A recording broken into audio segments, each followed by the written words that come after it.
Hello, my name is Joe Fredericks, and I did my research paper on nonverbal communication in the movie A Quiet Place. I have my audience here. They'll be standing behind there. I can't move my camera. So, um, in this paper, I analyzed the nature of nonverbal communication and its uses and its importance. And I applied this to the movie A Quiet Place, which came out a couple years ago. I found out, I was analyzing if the movie portrayed nonverbal communication accurately. And my thesis is that nonverbal communication can be more important than verbal communication, like spoken words, in expressing emotion and in teaching and socializing children. So, for the definition of nonverbal communication, it's the transmission of messages using facial expressions, gestures, body language, signs, symbols, etc. And it has four effects that it can have. It can substitute for verbal communication. It can repeat spoken words. It can contradict what you speak. And it can also add meaning to what you're saying as well. So it's like, while you're speaking, you can say one thing, and your nonverbals can change it completely or imply other things. And it's impossible to avoid nonverbal communication, and it's very important to communication as a whole. As for the movie A Quiet Place, it came out a couple years ago. It's about a family living in this post-apocalyptic world where I think their aliens invade, and they're blind, but they have a great sense of hearing. So everyone needs to be super quiet, or else they'll hear you and they'll come and get you.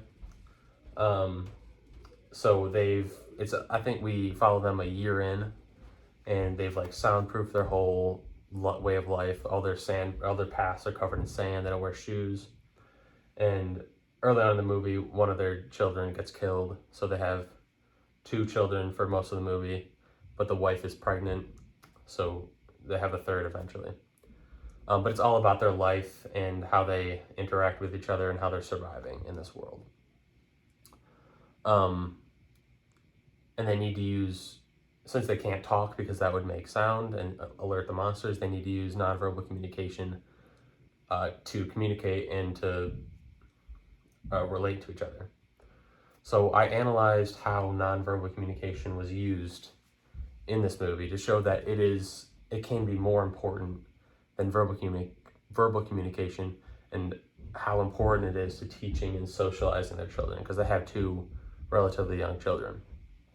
So one big scene, well, it's not a big scene, but one scene in the movie is the mother teaching her children, and she can't talk while she's teaching. So it's interesting to see how verbal communication can be omitted and can almost completely replaced with nonverbal communication, and the children can still be taught. So there's this study I found by Suti right there. And one quote that I found is that verbal communication does not create that impact upon a student's mind as does nonverbal communication that complements the verbal message. So it just shows how important nonverbal communication is. And this movie shows that it can even completely replace verbal communication as a way of teaching and socializing the children. And Sudiatno also said communication is more than just the words. It's all the nonverbal communication that comes with it. And along with that, the movie shows that they can't speak to each other, but they can still maintain their relationships through their nonverbal communication. It shows how important nonverbal communication is to developing and maintaining relationships.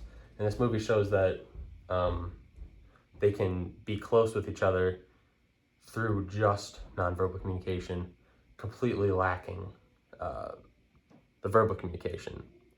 And Frutella has a quote through her study, and it said, relationships depend upon nonverbal communication, and they can be improved and strengthened through the skillful reading of people and their emotions. So it shows how important the power of nonverbal communication is so important to every communication and every relationship with everyone you have.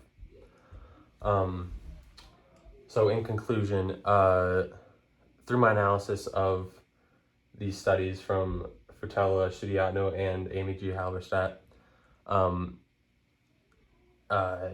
relating that to the movie A Quiet Place, we can see how nonverbal communication can be more important than verbal communication when it comes to reading emotions, relating to people, and in teaching and socializing children. And though it's not ideal, it can completely replace verbal communication to accomplish these goals. Thank you.